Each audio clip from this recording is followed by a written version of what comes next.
billahi minash shaitanir rajim. Bismillahir rahmanir rahim. Toutes les louanges sont à Allah, Seigneur des mondes. Ô Allah, envoie tes salutations sur le prophète et sur sa sainte famille. Chers Zadaran et Bibi Zainab, Assalamu alaikum wa rahmatullahi wa barakatuh. Dans le deuxième épisode de notre voyage, nous allons parler aujourd'hui de 3 femmes qui n'étaient pas présentes à Karbala, mais qui ont aidé l'imam Hussein alayhi salam dans sa mission. En premier lieu, nous allons parler de Bibi Tawa. Bibi Tawa a été mariée à 2 reprises à des ennemis des Ahlul Bayt. Pourtant, elle était elle-même une fidèle aux Ahlul Bayt. Un soir, en l'an 60 de l'Hégire, dans la ville de Koufa, alors qu'elle attendait le retour de son fils Bilal à la maison, elle vit un homme épuisé, assis devant sa maison. Comme nous le savons, il s'agissait de Janabé Muslim bin Aqil, cousin et messager de l'imam Hussein alayhi salam. Ce dernier lui demanda à boire. Bibi Tawa lui offrit de l'eau, mais elle vit que même après avoir bu, Janabé Muslim ne quittait pas l'endroit où il était et qu'il restait assis. Bibi Tawa était une dame qui avait des valeurs morales et des principes islamiques. Elle lui dit donc « Vous devriez rentrer chez vous. L'ambiance est tendue en ce moment. » Janabé Muslim lui répondit « Où irait celui qui n'a pas de demeure ?» Étonnée, elle lui demanda « Qui êtes-vous » Janabé Muslim répondit « Je suis Muslim bin Aqil, messager d'imam Hussein alayhi salam. » Bibi Tawa savait qu'Ubaydullah ibn Ziyad était prêt à emprisonner toute personne qui aurait contact avec l'imam Hussein alayhi salam.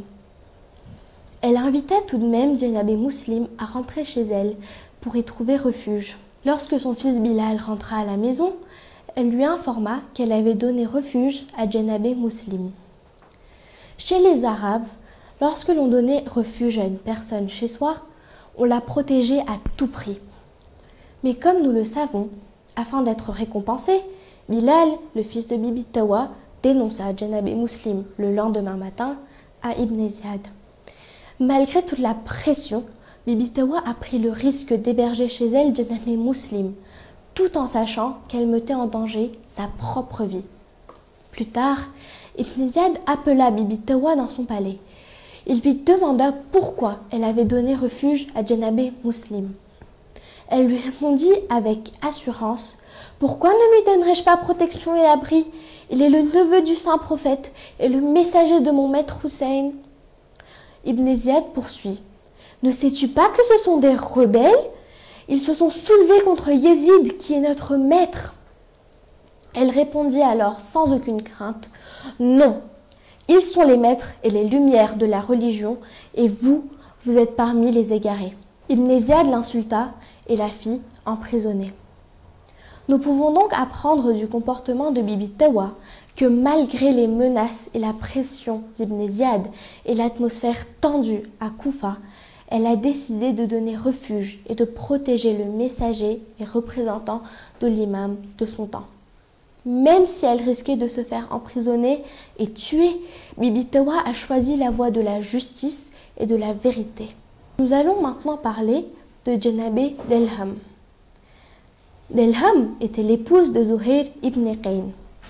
Elle n'était pas présente à Karbala, mais a eu un rôle très important et un impact dans la vie de son époux. Tous deux croyaient au saint prophète, mais Janabé Zuhair était un fidèle de Osman bin Affan et de Muawiyah. En d'autres termes, après le décès du saint prophète, Janabé Zuhair n'avait pas pris comme calife l'imam Ali alayhi salam. Lors du voyage vers Karbala, la caravane de l'imam Hussein et de Zuhair ibn Qayn avançait parallèlement, mais Zuhair évitait de se rapprocher de l'imam alayhi salam. À un lieu appelé Zeroud, les 2 caravanes s'arrêtèrent et l'imam Hussein alayhi salam envoya un de ses serviteurs au campement de Janabé Zuhair. On dit que les personnes qui l'accompagnaient étaient alors en train de déjeuner. Il est rapporté de ses compagnons que lorsque le messager d'imam entra dans leur campement, ils étaient tous surpris et étaient restés figés en le voyant. Selon certains récits, le messager venu de la part de l'imam n'était autre que celui qui ressemblait au saint prophète comme deux gouttes d'eau. Janabé Ali Akbar alayhi salam. Le messager s'adressa alors à Zuhair ibn Kayn et lui annonça que l'imam souhaitait le rencontrer.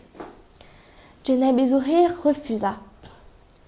Quand Bibi Delham entendit cela, elle lui dit alors: « Le petit-fils du prophète souhaite vous rencontrer et vous refusez?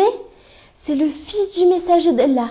Allez-y et écoutez au moins ce qu'il a à vous dire. » Janabé Zuhair appliqua le conseil de son épouse et alla à la rencontre de l'imam alayhi salam. Après son entretien avec l'imam, Janabé Zuhair revint vers son campement, le visage illuminé, et fit part à son épouse de sa décision. Il rejoignit le camp de l'imam Hussein alayhi salam. Il confia alors son épouse à ses cousins et leur demanda de la ramener chez ses parents. Bien qu'elle n'ait pas fait partie de la caravane de l'imam, ou qu'elle n'ait pas été captive avec les femmes, et qu'elle n'ait pas voyagé vers Koufa et Cham, Bibi Delham a joué un rôle très important dans la vie de son époux Zuhair ibn Kayn, qui a non seulement rejoint l'armée de l'imam Hussein alayhi salam, mais qui a aussi été commandant du flanc gauche de cette même armée. Ceci nous montre le respect et l'affection qu'elle avait à l'égard du saint prophète. Bibi Delham a été de bons conseils à son époux en l'encourageant à répondre à l'appel de l'imam Hussein alayhi salam. Lorsque Zuhair lui a fait part de sa décision, elle ne l'a pas empêché et a sacrifié son époux tout en acceptant qu'il fasse partie des partisans de l'imam Hussein alayhi salam. Nous allons terminer la vidéo d'aujourd'hui en parlant de la Bibi Tawa de Basra. Il s'agit de Maria bint Munqiz al-Abdi qui habitait à Basra. La situation à Basra était également tendue et les personnes qui parlaient en faveur de l'imam Hussein alayhi salam ou qui le soutenaient étaient emprisonnées. Dans ce même contexte, Maria bint Munqiz permit aux chiites de l'imam Hussein de se rassembler chez elle en cachette pour pouvoir discuter de la situation politique et du voyage de l'imam. L'imam Hussein avait également envoyé un messager à Basra du nom de Sulayman bin Razin, tout comme il avait envoyé Janabé Muslim bin Aqil à Koufa. Après le passage de Sulayman bin Razin, plusieurs hommes de la famille de Maria bint Munqiz sont allés rejoindre l'imam à Karbala. Alhamdulillah, nous avons étudié la vie de 3 femmes qui ont apporté leur aide à l'imam sans être présentes à Karbala. Allah subhanahu wa ta'ala a guidé et a aidé ces femmes à faire le bon choix car elles avaient de l'affection envers les Ahlul Bayt et étaient sincères. Nous retiendrons de ces courageuses femmes que chacune d'entre nous peut contribuer à aider l'imam de notre temps malgré la distance physique.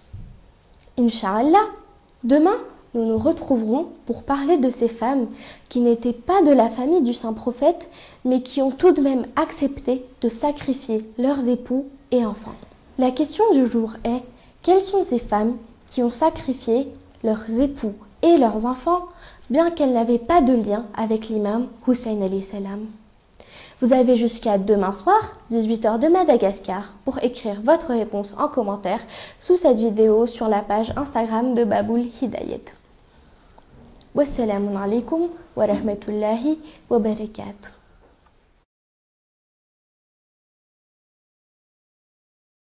Look at the strength of the lady.